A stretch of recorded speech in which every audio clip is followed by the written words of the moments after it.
It's June 21st, 1988. This is Sandy Shortt.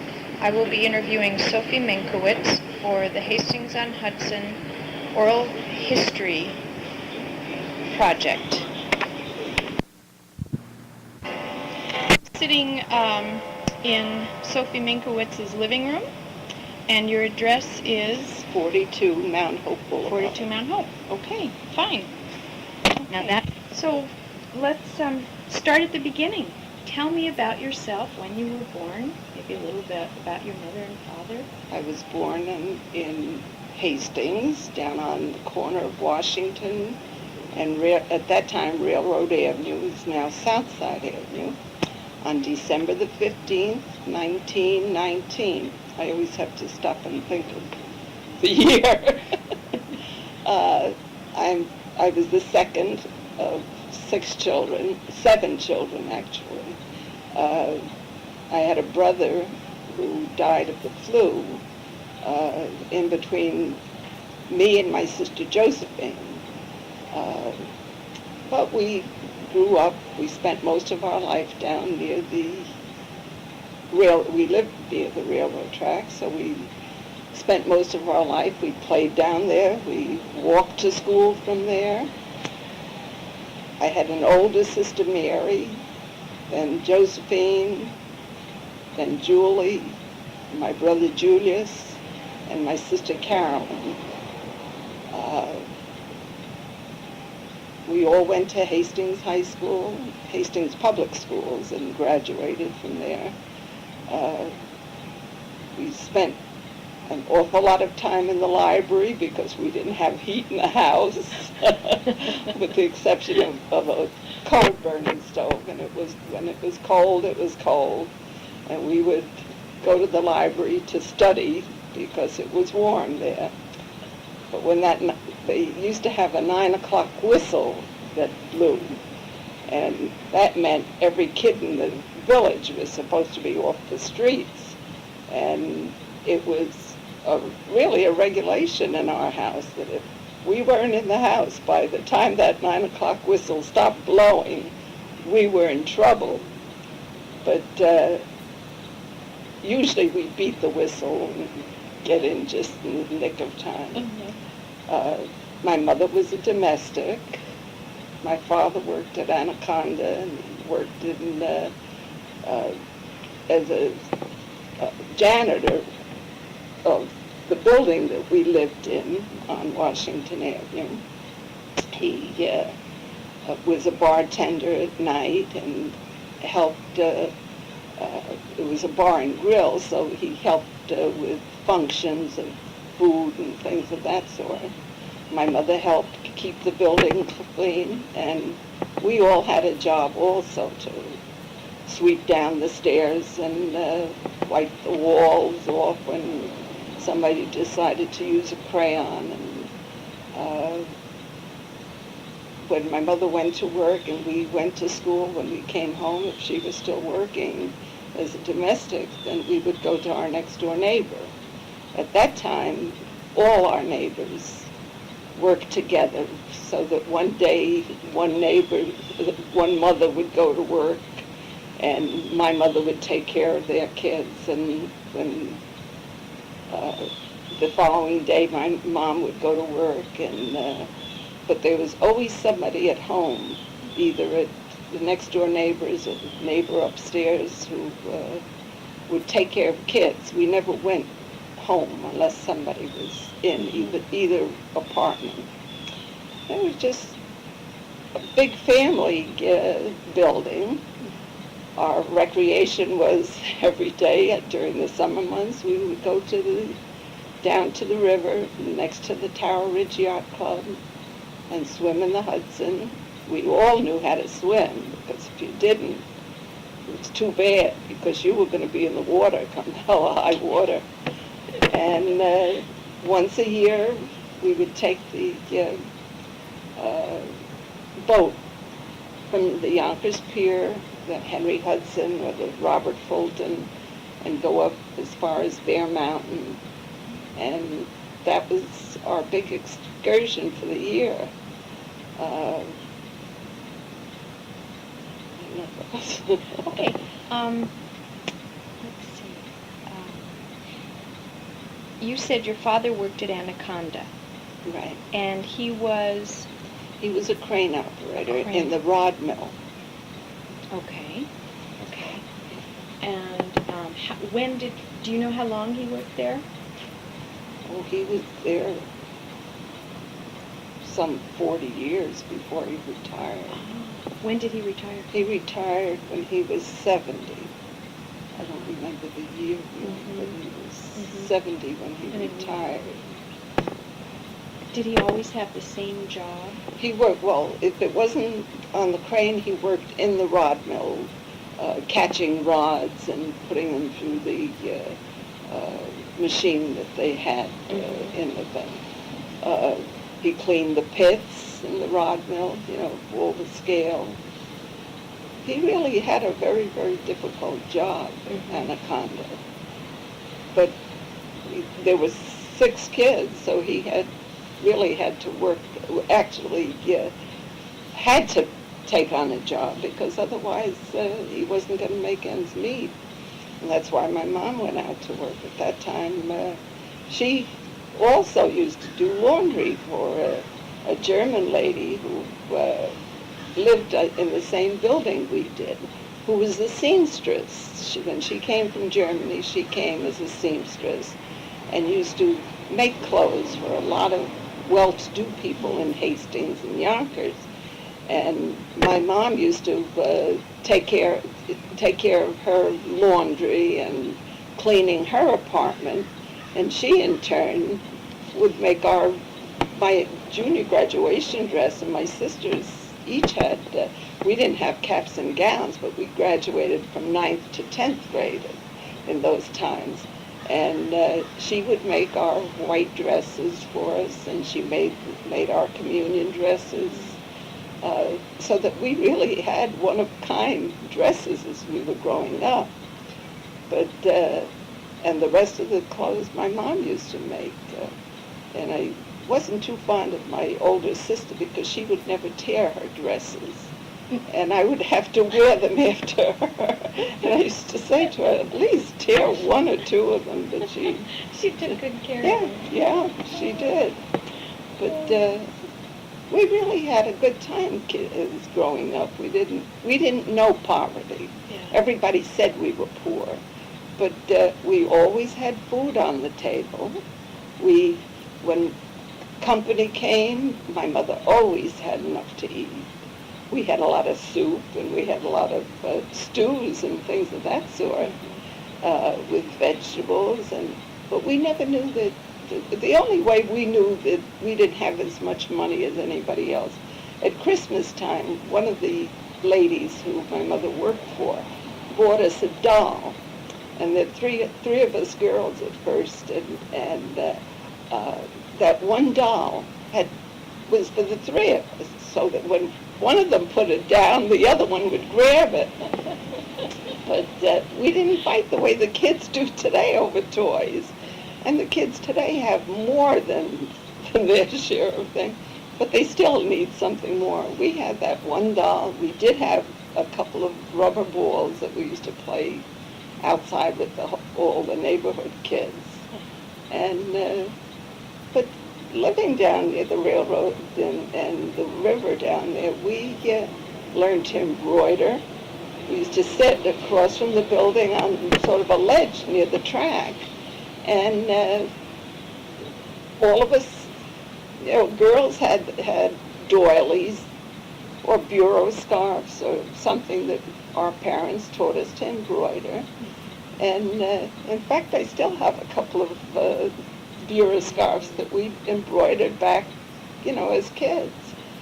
And the women, after they were through, the mothers and fathers, the fathers would be up at one end of the ledge near what we used to have, a Washington Bridge that went to Anaconda, that started up middle, not quite the middle, about a third of Washington Avenue.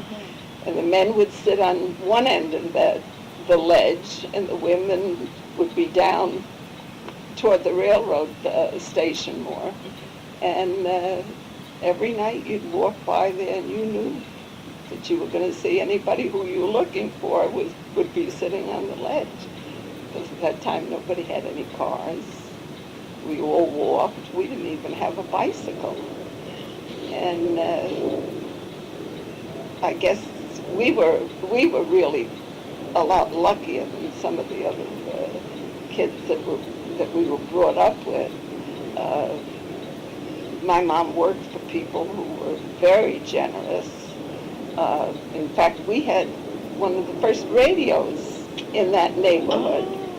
And my mother used to listen to Merton March and Mrs. Goldberg, and some of the kids would sit up on that Washington Bridge because we were at the corner apartment. Do you remember the address of that building? Yeah, 3 Washington Avenue. 3, okay. And the kids would sit up on that bridge, and my mother would turn the radio so they could listen to it on the bridge. And so actually, as I say, we were much better off than a lot of the others. Yeah. It sounds very nice. Yeah. We really had fun. We were always playing with the boys' Relivio, or the girls and boys, as I say, because we had no place to go. And we were not allowed up to Warburton Avenue without our parents. Because they figured as long as we were down on Washington and Railroad Avenue, they could see what we were doing and where we were. Mm-hmm. And there was no such thing as Mary, go down and get Sophie. My mother and all the other mothers would call out the window and say it's time to eat, or. Mm-hmm. But the funny thing, we used to be, if you lived up on the top floor, you didn't want to go up when you got hungry for, a nibble of any kind. So we used to call up to our mothers, and they'd, on a piece of string, make a sandwich and put it in a little bag and send it down. Special delivery. Yes. Yeah. And Saturday nights was family night. They used to, I think it was 8 Washington Avenue, they had a dance hall where we used to call them Saturday night hops, but in Polish and Russian. Mm-hmm. And the Russian kids used to go, when their organization had it. And that's when all our parents would go, and they took kids with us. Yeah. And those were special. That's where we all learned to dance, too. Do you remember, you said in Polish and Russian, they had different names for them, the hop. How was that pronounced? What were the words for it in Polish? Večerinka. Večerinka was, it's not when you asked me to break it down, but it was Večerinka. Yeah. Weekend, dance. Uh-huh. And everybody went. That was a big thing. Sunday excursion. Sunday was a special day too. We never picked up a needle or a knitting needle. If you lost a button, you waited till Monday to sew it on. You put on something else, because you went to church and then our big excursion was to go to the cemetery to see the grave of the brother who died. But my mother would pack a lunch, and either going up, it depended on what time we left, either up to the cemetery in Uniontown, or coming back. We would stop on the aqueduct and have a picnic lunch, or late afternoon lunch. And that was a day that you look forward to, because you got away from down below on Washington. The cemetery was in Uniontown?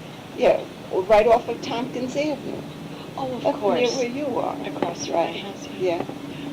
That's where my brother is buried. But we had some real good times during the summer months at the river. And Miss Davy used to take us as a group. Mildred Davy? Mildred Davy, right. She used to get the whole group of us, sometimes 40 kids, and make arrangements with somebody at the Tower Ridge Club for rowboats. They would row us across the river to a picnic spot on the other side of the river. And at least once a year they did that. She did that with us. Otherwise, we never would have been on the other side of the river until we grew up and, had cars of our own. And did she do this as a teacher? She did, I think, out of the goodness of her heart more than anything. But she knew all of us from school. Mm-hmm. And I think that she was more or less connected with recreation in some respect. I'm not sure exactly what. But she used to, she had a friend who lived up on Ballard Avenue. And when they went away on vacation, she used to have us all up there for a picnic. It wasn't a barbecue at that time. It was what we called a picnic. And always had watermelon. And we'd stand, there was a garage that you'd walk down on the top of the garage.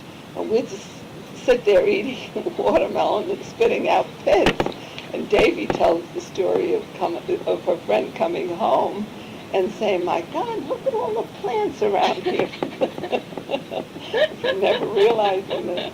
I guess that they knew that Davy had picnics there, but they wondered where all the plants And where was are. this house? Where? On Ballard Avenue. Uh-huh. Sort of toward the middle of Ballard Avenue. Oh. Davy did a lot for the youngsters of Hastings. She really did.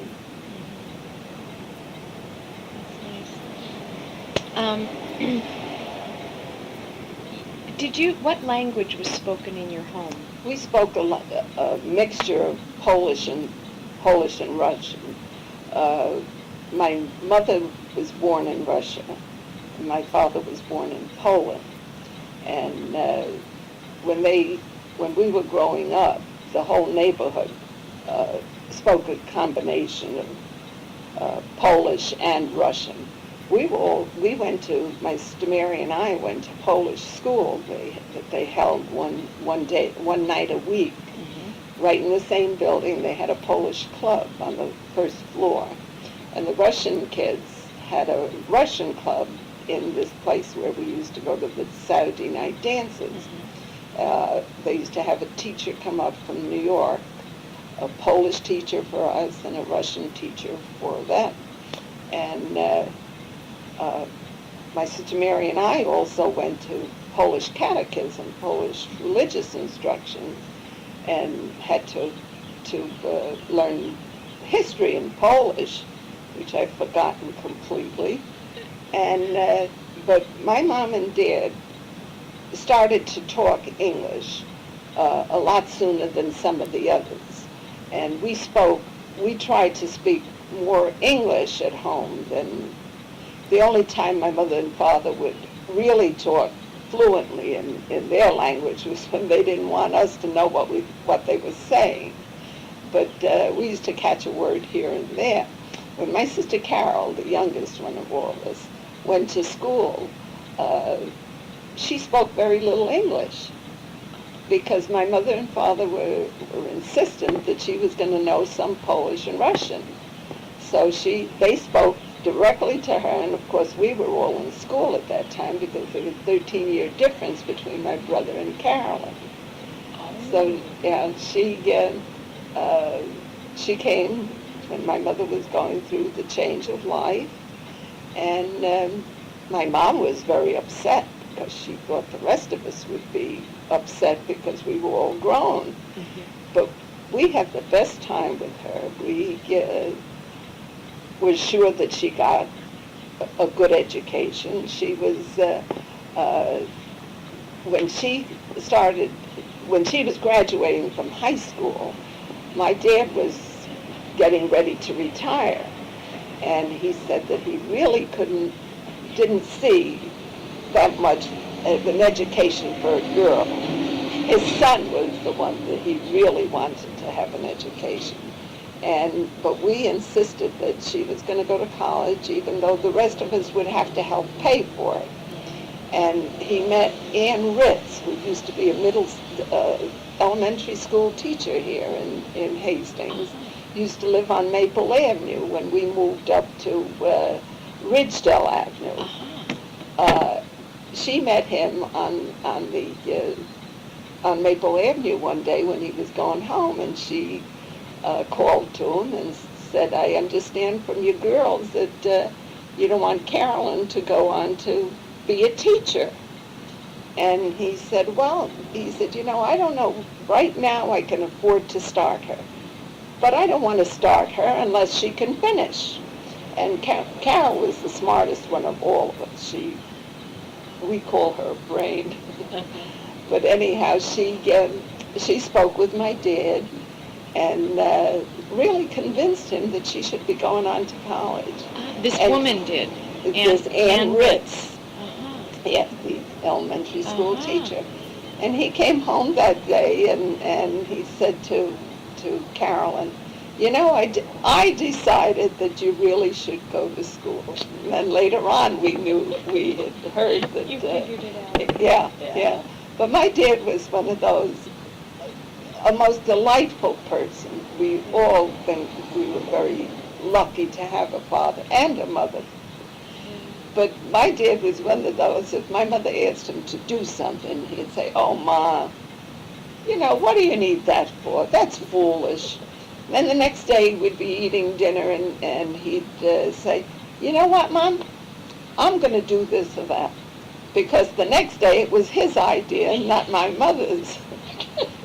But that's one thing as growing up as kids, we all had to sit down to eat at dinner time.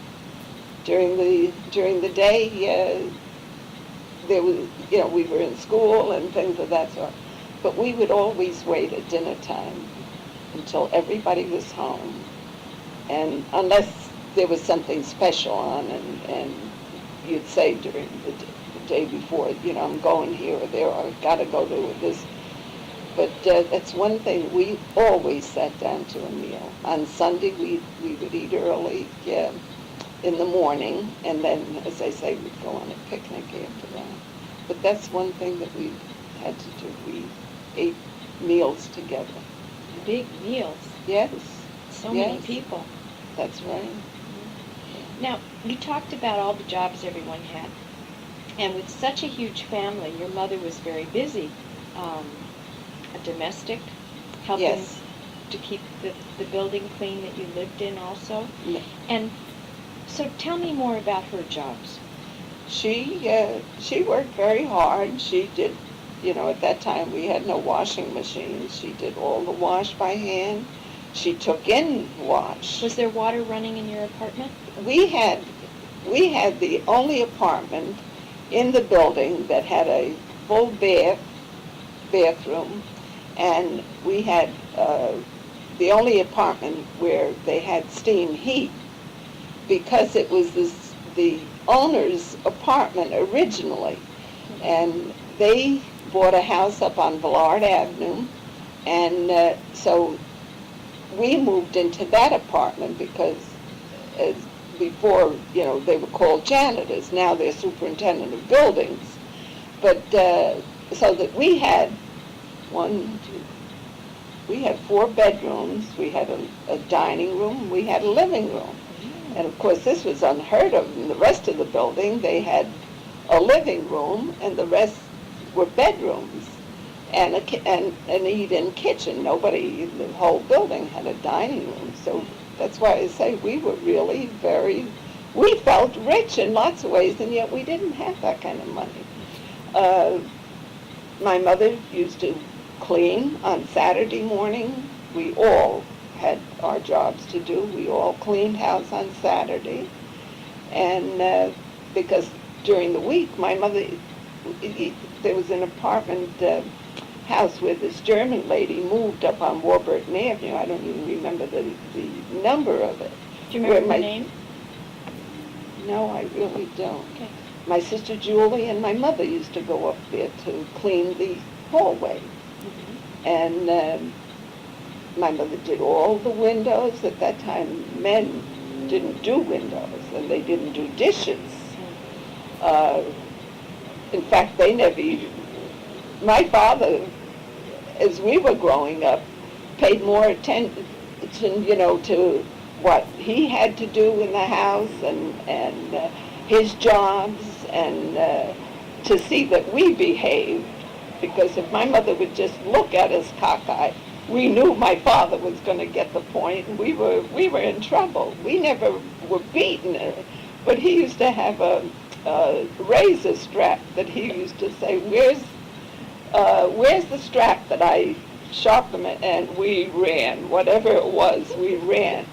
And so that my mother was responsible for our growing up, the same as all the other women in the building.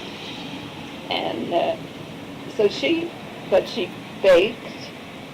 We, as teenagers, when we started to date and whatnot, we weren't allowed to meet our boyfriends outside, or the group that we were going with outside. They had to come to the house because my dad wanted to know who we were going with.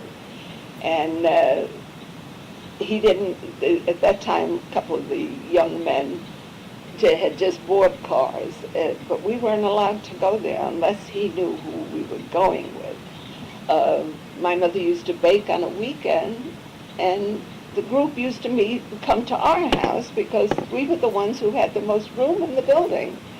And one day my father and mother came home from a wedding, and when my father's had one or two drinks more than he should, he used to have a curl right here. On his forehead? On his forehead. And we used to say, uh-oh, Daddy's had one too many today. So, and there must have been 12 of us around our dining room table with soda, and my mother had baked apple pie at that time. And they had come through, and you had to go through the dining room to get to my mother and father's bedroom, and then the kitchen was the other side. And as he came through, he looked at the whole bunch of us sitting at the dining room table. He puts his hands on his hips, and he says, "What do you think this is, relief?" And my mother gave him a shove, and he disappeared after that.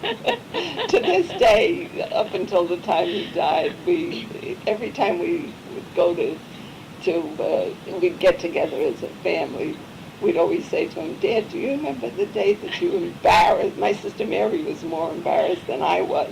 And my mother came back and she said, "Don't worry about him. Have a good time." Oh. But what year was that? Do you remember, roughly? Well, we were teenagers. I graduated from high school in 37, so it must have been 37, 38. So the Depression. Yeah.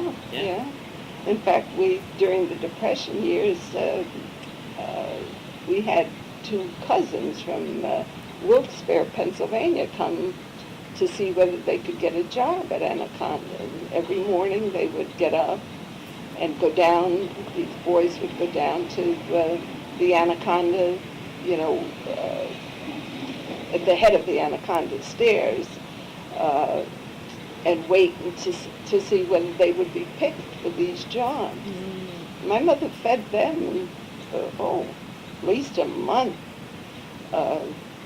Their boys, who my father lived with in their mother and father's house in Wilkes-Barre, when he came from Poland, he went into the mines for a while. In fact, when he left the mines, he had a scar under his eye that was blue and black, that evidently he had gotten hit under the eye and cold. And they never removed it at that time because we didn't have money to go to a doctor. Mm-hmm. So he had this slight scar that right under his right eye. Right under his right eye. It wasn't obnoxious or any repulsive in any way. Mm-hmm. There was this little scar on it. Mm-hmm. How old was your father when he came here from Poland? He was 18. 18. Do you know what part of Poland he came from? He came from Minsk. My mother also came from Minsk because at that time Russia had taken over Minsk, and they kept, playing back and forth with that. But they both came from Minsk. And My how- mother was an orphan. Her mother died when she was 3 years old. Her father died when she was a year old. And her aunt brought her up. And her aunt had 3 other children. I think it was 3 other children. So my mother really was a stepchild and had to work very, very hard for her aunt, so that when she had the chance to come to America, they fixed her passport so that she was 2 years older than she actually was. Yeah. How old was she when she came? She was supposed to be 18, and she was only 16. Yeah. So then she met my dad, and my mother was what they call a servant girl, and at that time, instead of to a lady that we called Oma in Yonkers. She lived in an apartment in Ludlow, and then they bought an estate up. This Oma bought an estate up in Ossining, and once a year we would go up there as a trip. After my mom married my father in 1917, then she this huge estate that this Oma owned, and so we felt pretty special. And the next estate owner I remember her name was Mrs. Potter. She lost her husband, but she had a dollhouse that you could actually walk into. And when we'd go up there, she used to invite us over there for tea. And we'd come home, we'd tell the kids here in Hastings, oh, we went to Ossining, and this was very, very special. That was like today going to Europe. But we went up on the train, and we'd come back on the train. And my mother kept in touch with Oma until she died, and then Oma's brother lived with her up in Ossining. Do you remember the family name? Shepherd was the family name. That's very interesting. Yeah. So your mother came here, came from Minsk, right to Yonkers? She came to Yonkers, right. How did she know to come to Yonkers, do you think? I guess she had friends who had left, Minsk, in the same, they said neighborhoods, so that when they were coming here, that's who they looked up right away. Mm-hmm.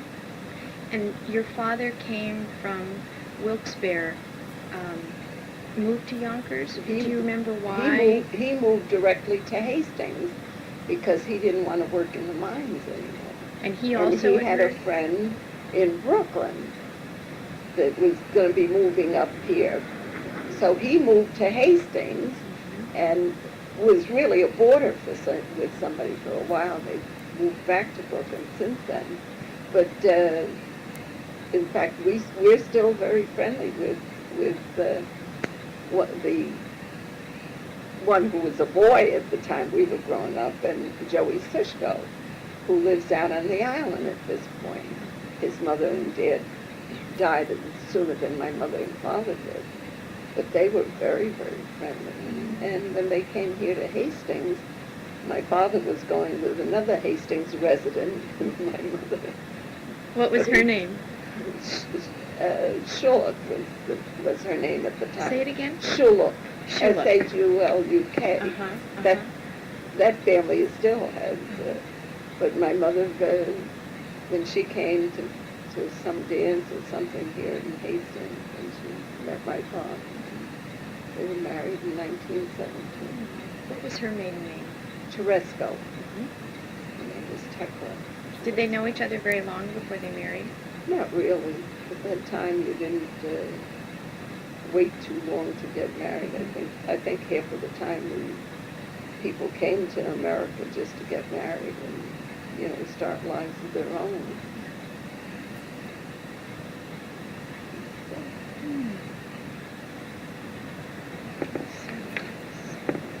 This is so interesting. It's so nice.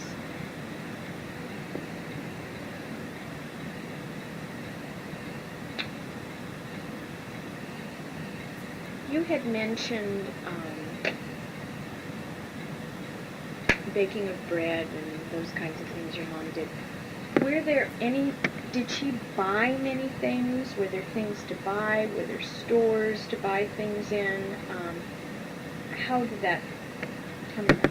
We, there was, in the same building that we lived at 3 Washington Avenue, the Gonders, Herman Gonder used to be a policeman here in Hastings. His family owned a bake shop, so that whenever we were real good and as a treat, we would give them money for a donut, a jelly donut. And of course they were right there, and you knew they were fresh. The bakery was right in the building? The bakery was right up on what, it was the first store. Now they converted it all to apartments. But at that time there was a bakery, and then there was an alleyway where Lesko's used to have a bar and grill. I think it's a bookstore now. I haven't been down there for a while. Anyhow, then up the hill from there, John Bistromovich used to have a dry goods store. That's where we had got our shoes and our socks and underwear, because we didn't get to Yonkers too much because we couldn't, my sister Mary and I couldn't ride the trolley.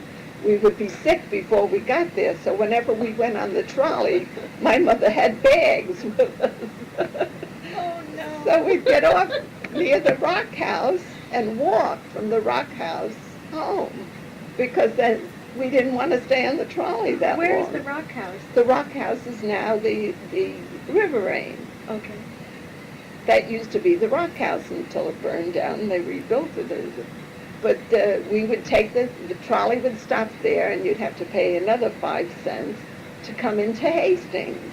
So to save 5 cents for each one of us and not worry about the bag, we used to walk. We'd walk to the city line, what we called the city line, and get on the trolley to go, and coming back the same thing.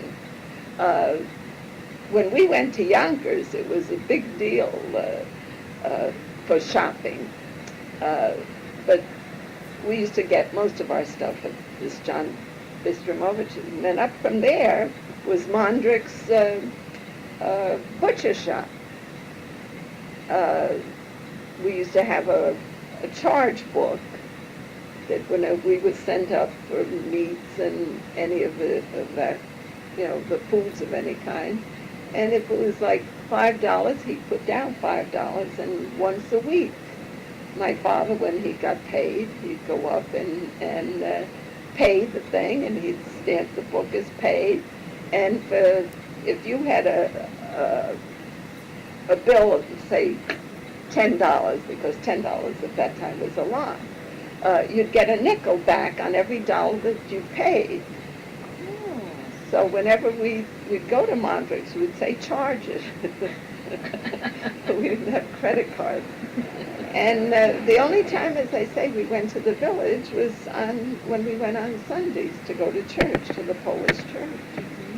And but once a year, my mother would take it once a year, twice a year, but in the spring and in the fall, we would go into New York to 14th Street, because Hearns was down, the department store Hearns, and then the little shops were a long way. And at that time, they said if you get down early to 14th Street, if you went into some of the little Jewish-owned shops, they never turned away the first customer, because the rest of their day would go the same. So we used to go down there on the trolley car and subway to 14th Street, and then we'd walk, and anything we saw in the window, because we were there to get our school clothes in the fall, and in the spring we got our Easter things, and my mother couldn't read or write until we grew up, and then we started to teach her. But by then, she had no patience, and she had too much more on her mind. And so we'd go to New York, and we'd come back with our purchases, and we'd go into these stores, and if the man said, well, that's $3, my mother would say, look, I have 3 girls. I can't pay $3 for that. And he'd say, all right, give me $2.50. And she'd say, no, I'll give you $1.50 a piece. And before we would get through, we would cringe in the corner because we'd say, oh, Mama's at it again.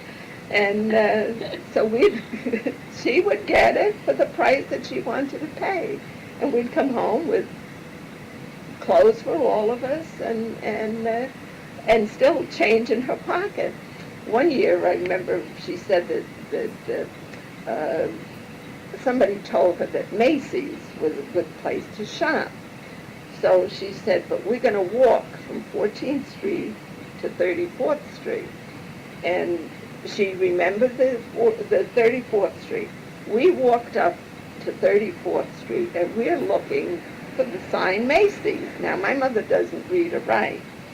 And she had been down with somebody at one point, and she remembered it being on the corner. And so we stood and we looked and we looked and we looked and we looked. And finally my sister Mary went to a policeman who was directing traffic and asked where Macy's was. And he looked at her and he looked at my mother and me and my sister Joe. And he points to the sign on the corner. But the sign was up and down, and we never thought to look up. You look. And my mother said, I knew it was on the corner. She said, I can't read or write, but I have 3 girls who read and write. So that was, to the day she died, that was the biggest joke. Every time we went into New York as grown-ups, she'd say, now if you're looking for Macy's, be sure you look at the sign. So it was the biggest joke with us. But that was where we would shop. And if you went up the village for they used to have a delicatessen on the corner of Warburton and Main Street, you had to go with your mother or your father because you weren't allowed in the village. And yet we had to walk back and forth to school. Yes. In the morning. At noontime we'd come home for lunch because we had an hour's lunch, and then we'd walk back up. But our route was Washington Avenue all the way up. If one of our friends would say, let's go, through the aqueduct, then we'd climb the aqueduct wall to get up to. Oh, there was a wall? There was, the aqueduct came up with these cobblestones that was built. And we'd climb up instead of going around one end to the other end. And but then when my mother and Dad would find out, later on that the other day we did this or that, we were grounded for a while. We weren't even allowed to put our noses out the door except to go to school. But after school, you got home. I'm curious, was there water in the aqueduct at the time? Yes, at that time there was a brook underneath, but that was New York City water supply. Yeah, but there was a brook that came down under the aqueduct, and it would go down into where there the sugar pond, Yeah. right? Yeah. Right. Well, we used to, if we weren't allowed to go to the river for some reason or another, we put our feet in the water down there. School. Do you just tell me about school, elementary school first. Things you remember. I remember that we were anxious to go to school. We were, to us and to our parents, the teacher was the boss, and there was no two ways about it. My dad could read a little bit, but my mother didn't.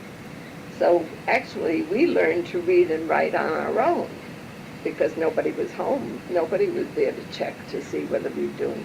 But when we brought home our report cards, if there was no red on it, we got patted on the head because at that time they knew.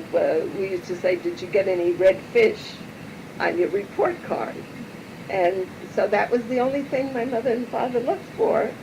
But we never missed a day of school. Even when you said, "Oh, I don't feel good," you went to school. I forgot which one of my sisters went all through school without a day missed. And I think my sister Josephine was out for scarlet fever one time, and at that time you were quarantined for all this. And my mother and father, being the superintendents of the building we lived in, when Josephine came down with scarlet fever, we were told to keep our mouths shut. But they moved her and her bed to the apartment on the next floor to where our apartment was. And my mother stayed up there with her and then just came down to make meals for us and whatnot. But she washed everything in that apartment because it was an empty apartment, and took care of her up there until she was over so that we were never quarantined, but we went to school and everything else. For measles, if you had measles, you were quarantined. So the shades used to go down, but we went to school. We were never late to school, never, because you went on time. Your parents saw that you get out on time, and I know some of the other kids, if they were a couple of minutes late, they would get a note home. Of course, the parents, very few parents knew how to read and write at that time. So the kids wouldn't even bother giving the parents the note because they couldn't read it anyhow. But the school to us was important, and our mothers and fathers used to drill into us, if you don't have an education, you don't have anything. Money comes after that, but my father and mother and the other people in the building too were very insistent that we learn to read and write, and if you got, and at the end of the school year, you'd come home with a perfect attendance certificate, and you'd get an honor certificate or a high honor, depending on your grades. And my mother for years kept our report cards, and I think I still have a couple of mine someplace.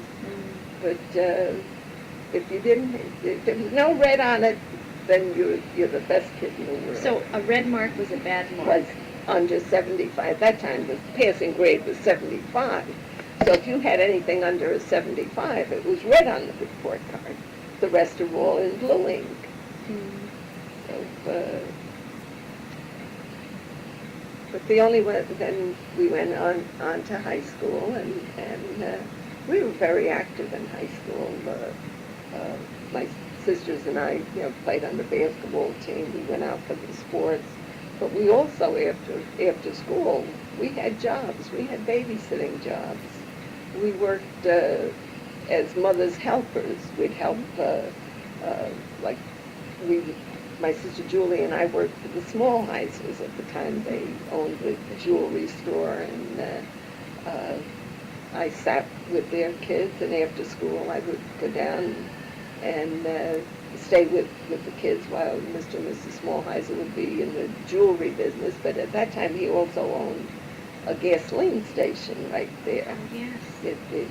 Right next door. Right next door, right.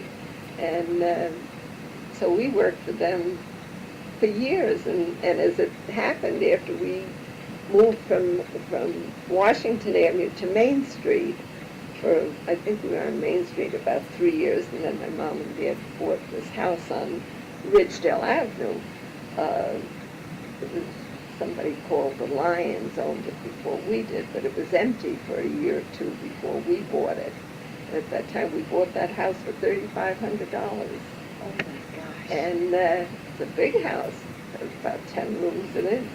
The house, my brother is still living in it, and he keeps saying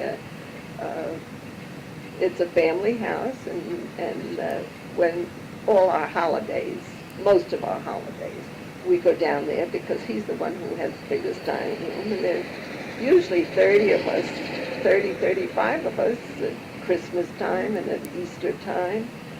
Thanksgiving, we go out to my sister Josephine's in New Jersey. Because what is the address on Ridgedale? 8 Ridgedale.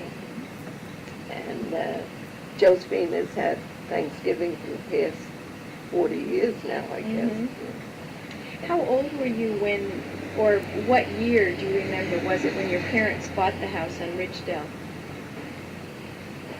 Well, I had just graduated from high school in 37. I was about 39, 1939 we bought that house. But every window in the house was broken. Every window, because at that time, the kids were throwing stones at that time too, and for a house to be empty for 2 years or so. But my dad was very, very handy, and he's the one who did all of the work in the house. And I remember they had wallpaper on the walls in the house, and my sisters and I and my mother and dad had to take off all the old wallpaper. For weeks we worked at that. And there was a fireplace in just about every room in the house, and so my father had to take out some fireplaces because there were just too many of them. But we all graduated from high school, and that was one thing my father and mother insisted on. My sister Mary went on to business school in Yonkers and worked for a coal and fuel company in Yonkers. When it came my turn to go to school, I wanted to go into a sewing, design thing, but there was no money to go. So I started working. I worked for a lawyer and real estate, Edwards and Cowell, and Steinbeck was his name. We're in the same office down on Warburton Avenue where the Savings and Loan is now. Mm-hmm. I worked a half day there, and I worked for the Myers, Ted Myers was the principal of the high school. So I worked there in the morning, and right after lunch he would come back to the school, and I'd go down the village to work with. And then later on, in 39, I think, 39, that I took a part-time, half-day job at the high school, and then left to have my kids after 7.5 years. I left to have the twins, and twins were just about ready to go to school when I went to work in Village Hall for three days or a week, and I stayed 7.5 years.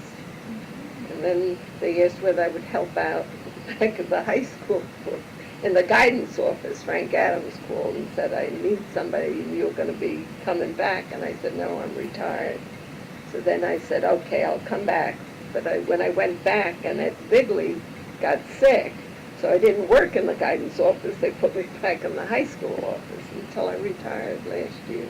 And how many years was that? 37 years. 35 years, and with Village Hall and whatnot. I worked in civil service for more than 42 years. When you worked at the Village Hall, what was your job there?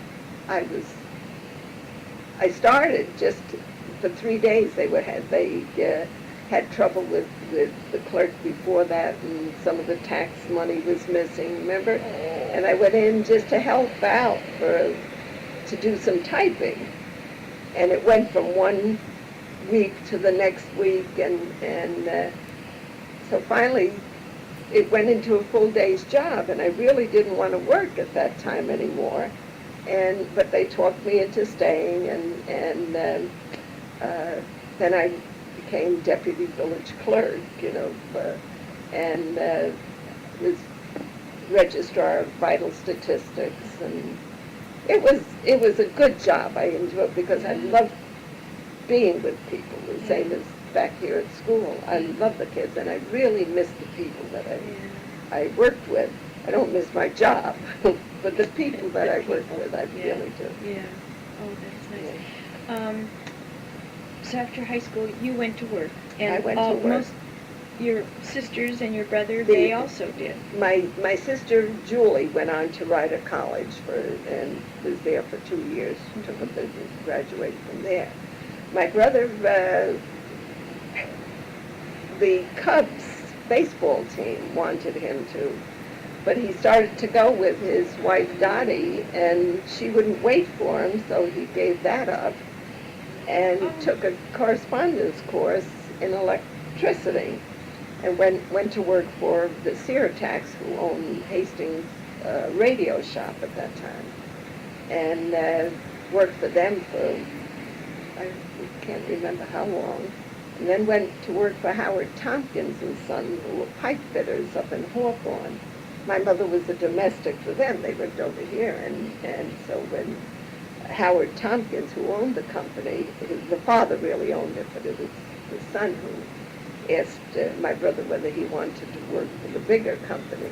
So he left Seartax and went to work for Howard Tompkins up until the time the company started to phase out, and this job opened up at Andrus retirement home, and Paul Freitag called him to see whether he would be interested in it. So he spoke with Howard Tompkins, and Howard Tompkins says, look, we would be keeping, because he was the last one to go from Howard Tompkins and Son, he said, we would probably keep you another 6 months to a year. So if you have a chance of getting a good job, take it. And if we start up again, then he had a chance to go to Florida with Tompkins and Son, but at that time Dottie was sick. You know, she had that heart condition and whatnot. So he didn't want to move at that time. So that's why he's up here. And then my sister Carol was the one who we, insisted that she was going to go to college, and she went to college. And my father, we didn't have to pay for her. My father and mother paid for her education. She worked as a waitress up here in Eddy Farms in Fort Jervis every summer, made good money as a waitress, and so had her spending money and for incidentals. But my father and mother paid tuition and never asked for 5 cents from any of the rest of us. And we swore that we used to send her money on the side, only just so that my mother and father didn't have to know that she needed for this and needed for that. But it was a thing that we wanted her to have, not that she really and truly would be lost without it. And what did she do after school, after college? She's a teacher in West. She got married 2 years after she graduated from college, but she worked in Saddlebrook as a teacher, and is now in West Milford, New Jersey, as a second grade teacher. She started as a kindergarten teacher, but she now has 2 daughters of her own. One just married last October, and the other one is at the University of Massachusetts. Both Julie went to the University of Massachusetts too, and Jennifer is still there. She just came back from France. She spent, and her husband is an engineer with IT and cable. A delightful person. One of the nicest guys you want to, and she's a doll. We love her. Wonderful. You said you had twins. Did you have more than 2 children, or? We had. What are their names and Frank and when were they Francine, born? Yeah. born in 46, and 10 years later we had Barbara, who was born in 56, both in October. Barbara is a physical therapist up in Massachusetts on the Cape. Her husband is an X-ray technician, and they now have 3 children. The youngest one is just a year old, and Janessa is going to be 4, and Graham is going to be 6.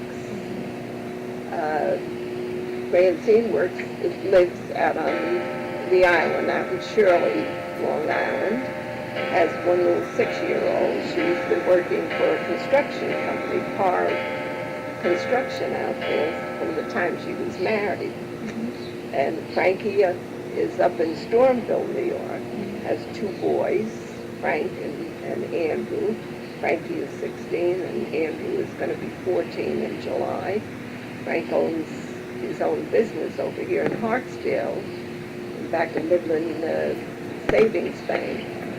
He does only mechanics. He's still under the name of Bob's Wheel Alignment, even though his name is Frank. But when he bought the business, I think it's 15 years ago now, it was an established business, so he didn't change the name. But he's doing a beautiful job. That's great. Well, this has been terrific. I'm going to stop us now. Today's date is July 21st, I believe, 1988, and this is some miscellaneous questioning various topics of Sophie Minkewicz.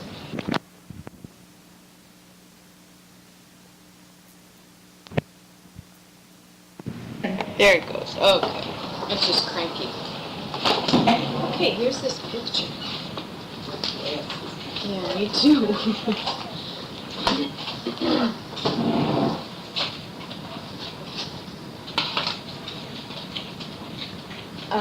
I Xeroxed it so that I could write on the Xerox. Yeah. So I don't know which is better for you to look at. This one is better too.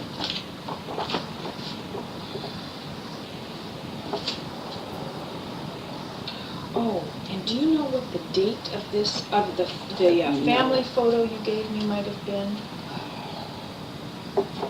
Maybe you can remember by how old you were, or your brother, or... My brother must have been like 4 years old. And it's just 61 Monday. He was 4 on the photo? I think he was like 4 years old. Okay. So 1988, 4 from 88. Julie, 4 on photo. He was just 61 on Monday, on the 18th. 61 on July 18th. 18th. Okay, so we'll figure that Yeah. out. All right, great. So, who do you recognize? I'm going to use Well, this yeah. here so I can lay it on the table. This is Theodore R. Myers. He was the principal. I guess, I'm not sure whether he's principal in this picture, but he was a high school principal when I first started to work at school. Okay, Theodore R. R. Myers. Okay. He died of a cerebral hemorrhage. That's Leroy Cochran. He's the one that the gymnasium is named after. Oh, my. Was he a sports figure then? He was the athletic. Oh. Yeah, he was the coach. He was coach for a good many years. Oh, that's great. Yeah. This is Florence Lewis. She was the school nurse. Mm-hmm. And this was Kay Young Brewer was her married name. Mm-hmm. She was an artist. She was in the art department. Mm-hmm. I don't know her. This was Olive Kunze. She was the secretary to the superintendent. K-U-N-S-E-Y, do you think? No, Kunze. Kunze. Okay. And that was Mac McKinstry. He was in the industrial arts department. How would you spell his last name? I think M-C-I-N-S-T-R-Y. McKinstry. Okay. This was John L. Hopkins, the superintendent of schools. Okay. Let's see.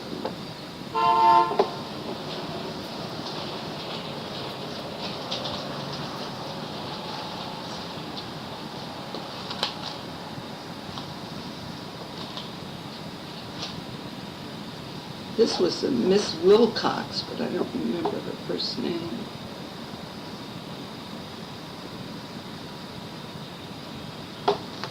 And that was Mrs. Kempton.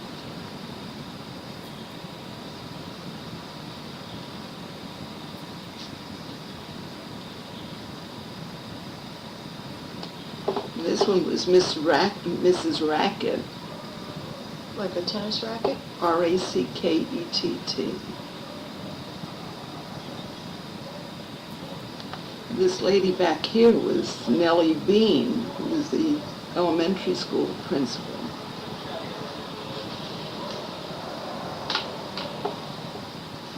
This was Miss Filkins, who later was Mrs. Gessler. She was the French teacher. PH or F? Filkins, Filkins. Her last name was Gessler, Gessler, when she married. Oh. It's Filkins Gessler. Do you know how the Gessler was spelled? Gessler. Oh, okay. And that was a teacher, a social studies teacher, who we used to call Polly Van Ostrand, Vannostrand. Oh, a little bit slower. VAN. Nostrand. Okay. This was Mildred Myers.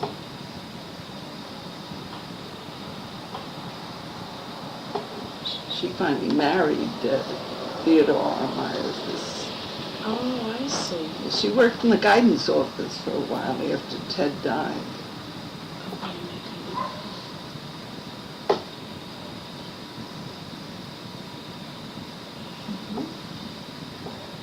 This was Betty Smith.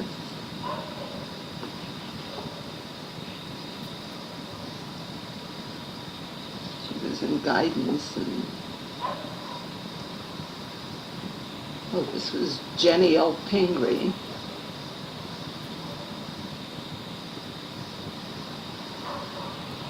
Pingry? Grey. Okay.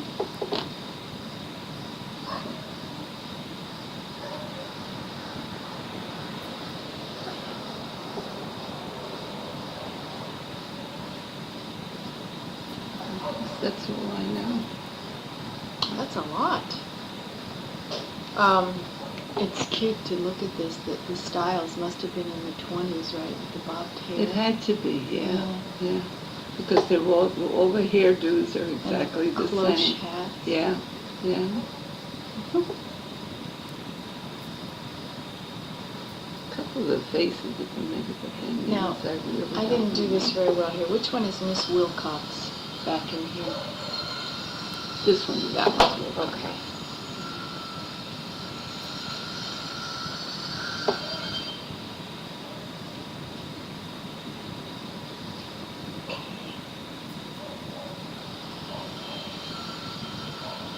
John Myers, Cochran, Lewis, Brewer, question mark, Kunze, McKinstry, question mark, Hopkins. Well, you know Jenny Pingree there in the middle. Right here. Would she have been standing with friends, do you think? And might they have worked in the same department, or? I don't know. You don't know, huh? Yeah. Okay. She became the high school social studies chairperson for years and years. She's dead.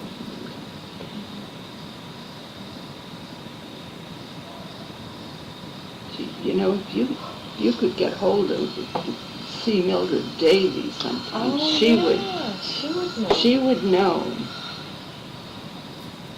I was looking to see whether she was in here, and I didn't see her. One of these gals sort of looked like her back there, but that looks like her more today than then. So that's Polly Van Ostrand. Yeah. The kids used to call her Polly. She was a funny lady. Yeah.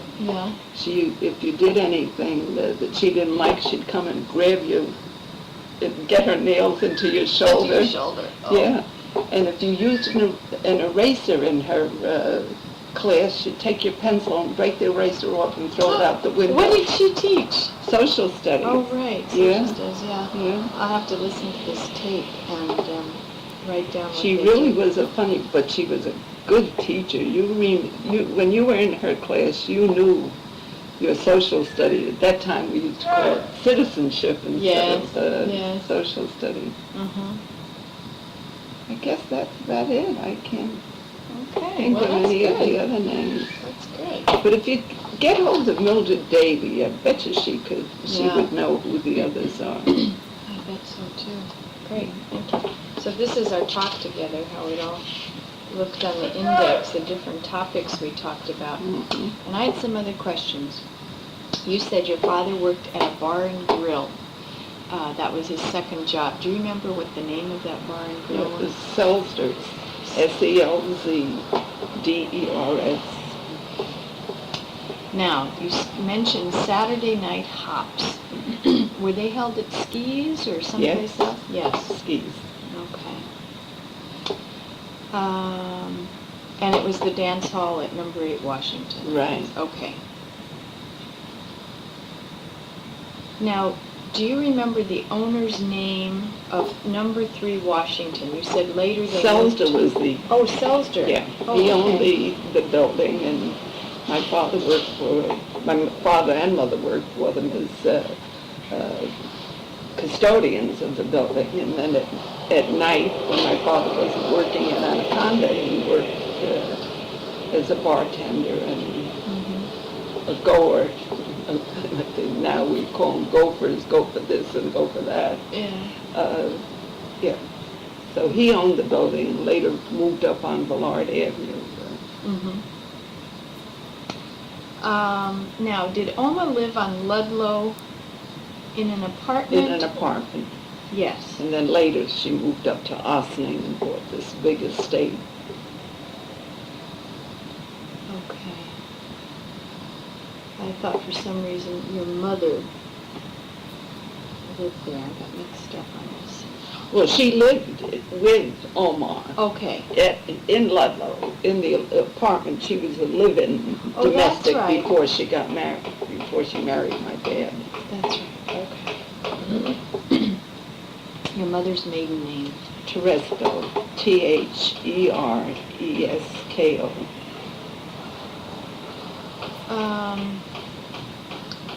Gee, this is a rather broad category here. I wonder why I asked this. Church and social events. Now, I thought we had covered that, Sophie. Didn't we talk about the different groups for the different age children over at church? We went to the Polish church. And Right. the Russian kids went to a church in Yonkers. And we had Polish school Mm-hmm. down on Washington Avenue in this Selzder's building, in the Polish club down there. And the Russian kids had it across the street in Sigariski's Mm-hmm. and Skis. Mm-hmm. Then I guess what I'd like to know more, and I can't find it here looking very quickly, is a little more about the social events that revolved around the church. They had a summer bazaar each time on Washington Avenue where our parish house was. Uh-huh.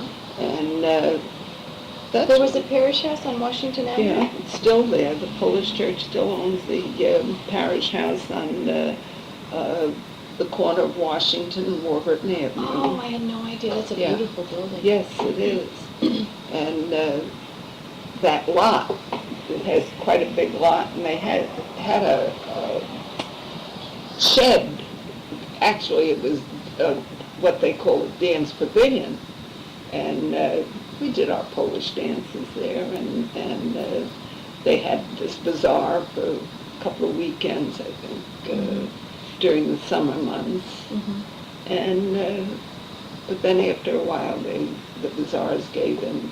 And we had, the Christmas fairs at the church, not as elaborate as they are now.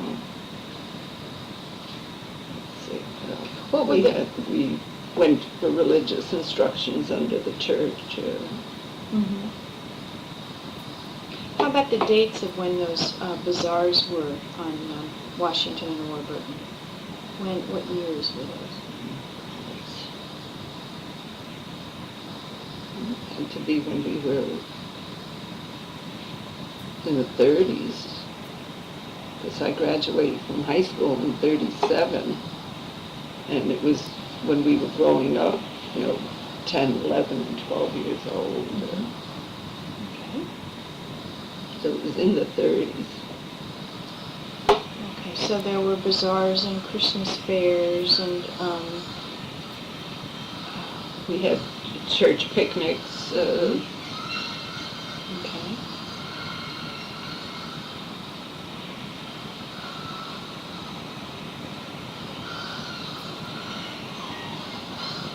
about the women, the adult women?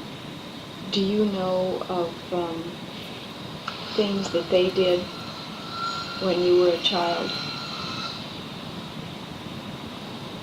A good many of them were domestics.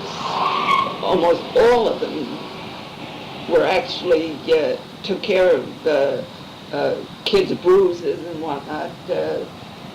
My mother, I remember when my brother was operated on at home twice, where he was born with webbed fingers, the two on both hands. And The doctor, first two fingers, the index and the next, right. yeah. And the doctor came and tried to split them up. Actually, an operation, and my mother was there to help. Right in the house? Right in the house. Yeah, we couldn't afford to go to a doctor unless something was really, really wrong. And at that time, my mother really should have been a nurse, because every kid in the building who got hurt would come to my mother, because some of the mothers couldn't take the blood and so on. But she helped the doctor both times in the operations on my brother. And at one point he was down the river as he was then beginning to be a teenager, and slipped on the rock and had some gash in his shin. And my mother helped the doctor stitch it up and whatnot. She was really quite a lady. I marveled at her, because I know I could never stand blood. But she did it. But any kid that was hurt in the building would come to my mother, and my mother would, there was no such thing as being taken to the hospital. When you went to the hospital, you went to die. You weren't going to come back. Yeah. And, but the women at that time did boiled clothes and stuff, because we didn't have washing machines, and actually took care of the kids, were domestics. None of them had an easy life.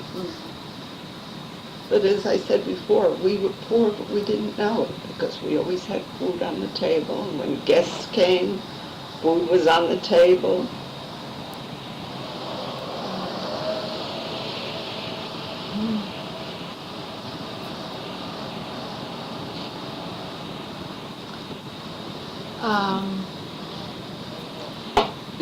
Also, back to the church. Do you remember what the mothers did within the church when you were a child? Did they have special duties? To see that the kids went to church, really.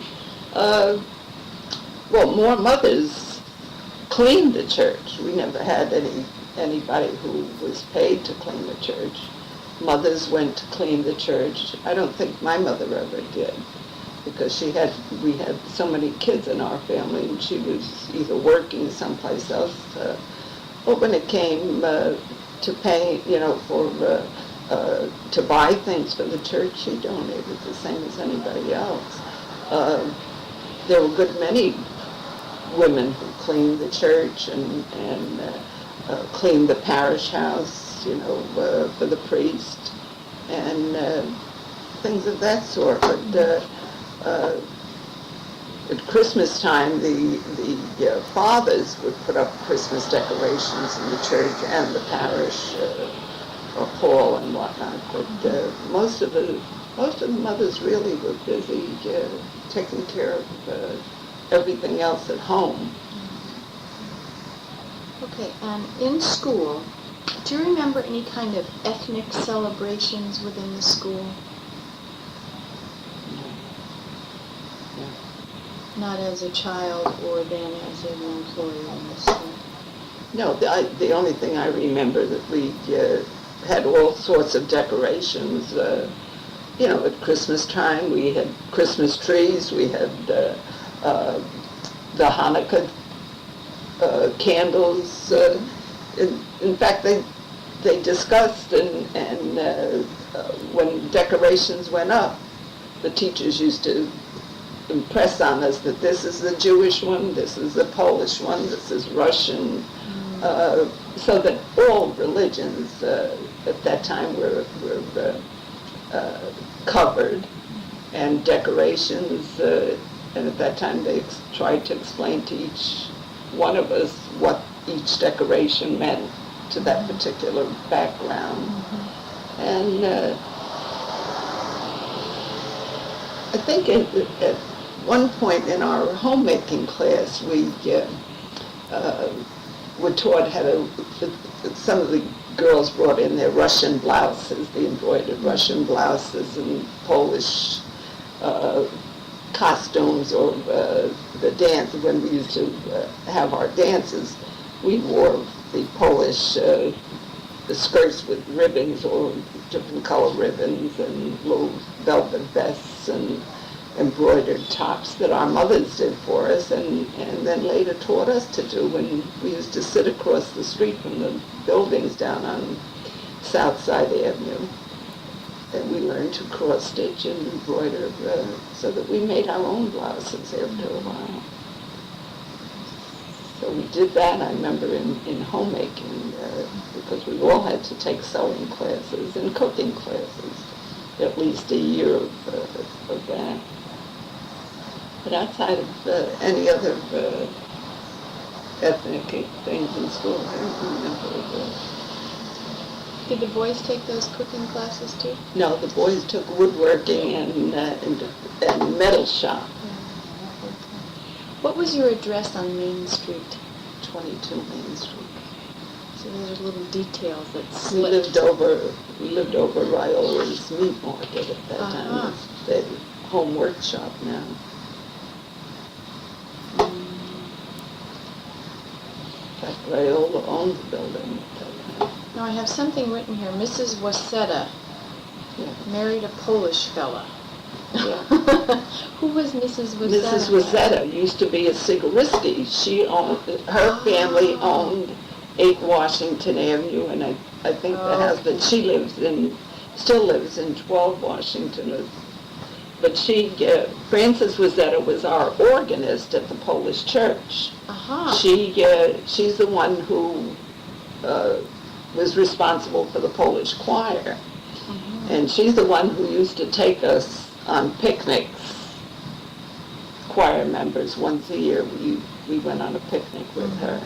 And I remember she had a convertible that all the kids fought to get into the rumble seat at that time. But she's still living, and still lives down on Washington Avenue. She married Francis Wasetta, who was politically connected with somebody in Albany, and he was an attorney, and the Polish people and the Russian people really went to him for legal advice. He was good many years there, was responsible for the Polish Day Parade in New York. He was one of the organizers for years. Was she Polish or Russian, Mrs. Wasetta? No, she was Polish. Polish. Do you know what her maiden name was? Sigaristi. Oh, of course. Okay. Fine. Okay, good. You know, another thing I'd like to touch on, I don't think we did it before, was, do you remember with your mom and dad, how they handled finances in the house? My father used to bring home the money. They would, at that time they didn't have checking accounts or anything. My mother is the one who saw that all bills were paid, because my father was really very loose with money. If somebody needed money, he was the first one to help out, and half of the time never got back money that he loaned out to his friends. But my mother is the one who used to handle the money as he brought it in, and when we'd shop for groceries and whatnot, we had the book up at Mondrick's that they put, and my mother used to go to pay the bill. And but when it came, I remember they had a bank account. Most of the people in Hastings used to go to the People's Savings Bank in Yonkers. My dad and my mother would both go when they had extra money that they would put into savings. Both of them would go. But when came interest time, I think twice a year they used to get the interest on January and July. And you had to go on January 1st, or the day after New Year's, and July 1st to get that interest put on, because they had the feeling that if you didn't get it in your book, you'd lose it. And for years after that, as we started to grow up, and we'd say to them, you're not going to lose it. The bank has it on a card that when you go in with your book, they're going to put in every entry that they have on their card. But they still were not convinced that, I guess they had gone through such hard times that they just, when it came to money, they wanted to be sure they got, they put it in and they want the interest on it, and they want to see it in black and white. Do you remember, more with finances, but in spending the money here, do you remember shopping at Ryder's dry goods store? No, we shopped in, Ryder's was too expensive. Oh. Ryder's was like Alton's to the people that I grew up with. Mm-hmm. We had, on Washington Avenue, there was a dry goods store that was John Bristomowicz's. And then up around the corner on Warburton Avenue, just to the left as you're going up Washington Avenue, there was another dry goods store. A Jewish family owned it. Reuben's was the name. And that's where, if we didn't find what we needed in Bristomowicz's, then we went to Reuben's. And otherwise, we went on the trolley car to Yonkers to the 5 and 10s. Mm-hmm. But no, as we began to grow up, and we had babysitting money and things of that sort, money from odd jobs. Then, if we saw something in Ryder's, we would go. But Ryder's was too expensive for us down at where we were brought up. So Reuben's and Bristomowicz's were our main dry goods stores. Yeah. Was Reuben's then on the riverside of Warburton, as the west side of Warburton, before the bridge? It was before the bridge, on the right-hand side, going over the bridge. Oh, going north, it was on the right-hand side. Yeah, as we came up Washington Avenue, made a turn, it was right here. Oh, made a right-hand turn. I'm sorry, left-hand turn. Left-hand turn. Yeah. It was on the right side. Yeah. Huh, okay. It So, was on the left side. on the You left made a side. You made a left-hand left turn, turn, it was and on it the was on left that side. Oh, okay, left side, good, yeah. okay. Before you came to the bridge, it was Okay. like in the middle of the block. I think it's time out now, part of time out. Yeah. Well, that's interesting. I didn't remember Reuben's. I wonder if any of those people are still here. Reuben's, I really don't remember whether they did. I'm sure the mother and father are gone. They may have some kids.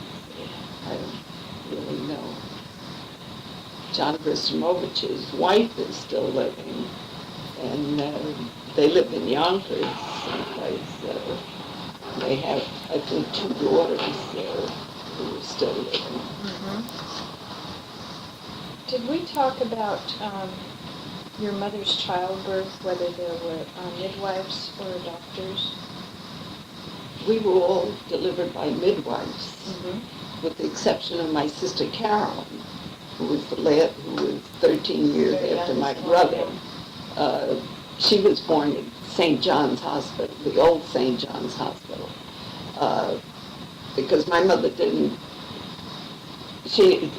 Carolyn was her midlife baby. Right. She was really shocked that she was pregnant, And at that time, I worked for the Myers, Mildred and Ted Myers.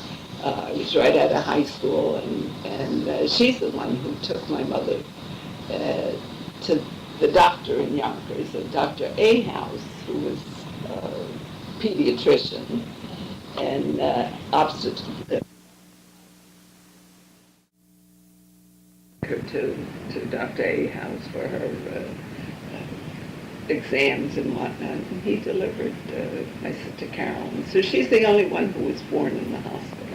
The rest of us were born at home, and Mrs. Ritz was one of the midwives, and Mrs. Zebrock is the other one who delivered almost all the kids down on Washington Avenue.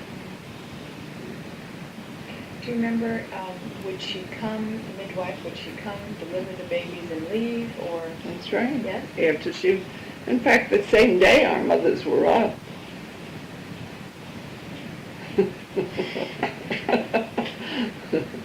Yeah. I remember going out, my mother and father sending us out to play. At that time there was a brook down where Larkin Plaza is, and my mother and father both said to us, my sister Mary and I and Josephine and Julie, in fact, we were to go play in the brook, and we were never allowed to play in the brook unless somebody was with us. So we were sent down to play near the brook, and when we came home, my brother had been born. Yeah. Yeah. Where is Larkin Plaza? That's the railroad station plaza. Oh, Larkin Plaza. That's in Yonkers. That's right. No, I'm talking about the railroad plaza. Oh. Not Larkin, sorry. So, as I said, there was a brook down there, and we used to go down there to play. We were allowed to put our feet in the water when somebody was with us, but not by ourselves. So after that, when we came home, we found my brother was born. That's why they sent us to go play in the brook. So it was all, you didn't know a whole lot about it then? And Yeah. It was just... Our parents never told us. We saw our mother who was, quite big and pregnant. Then we knew she was going to have a baby. But we were never told the details of how she got pregnant and things of that sort. In fact, I don't think we had time to even ask those questions because we were always out playing, or we were going someplace on a picnic with our family. Sunday we went to the cemetery with a picnic. So kids at that time just didn't, and I'm not sure whether our parents could have told us exactly what we people now think that the kids should really know. I think lots of this stuff is confusing to kids today. I think there's too much being said, and I don't believe in telling kids something that you have to untell. So you're better off waiting for the kids to really understand before you tell them a lot of this stuff that goes on. So. But I'm thankful for my big family. 6 kids really are considered a big family today. But I thank God every day of my life for them, because I think my mother and father did a very good job. They gave up a lot for us, and they were always there when we needed them. There was no such thing as figure it out for yourself. Never. When we had a problem, we were able to sit down and in between the times they were running out working, we would sit down and we discussed everything.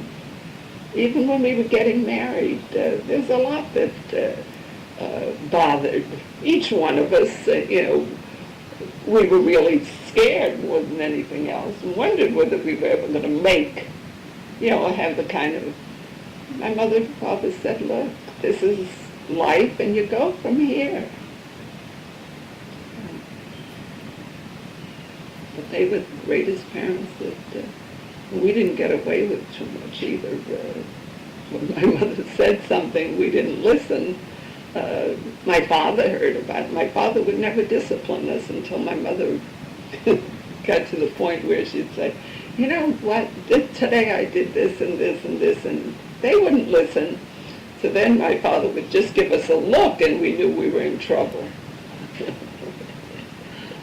But I love it. I thank God for my life, and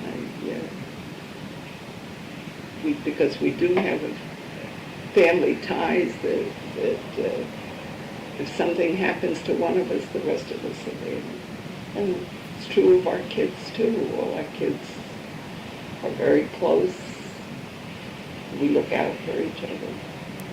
And I think that's what's wrong with the world today, that many people don't. If a sister says something the other sister doesn't like, they don't talk. We've never gone through any of that. It's a nice reflection of your parents. Yes, that's what I say. I thank God for my parents. They worked hard, and I think they did a darn good job because they had nothing to start with.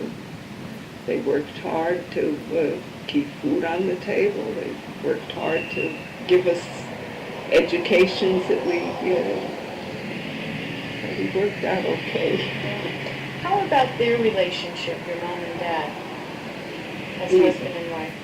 We had no problems with relationships with my mom and dad. There were discussions and sometimes a little louder than regular discussions, but there was never anything where you'd say, well, get out, or because they were able to discuss things. My mother bit her tongue a lot because during those years, the man was supposed to be the head of the household, and what he said, you're supposed to accept.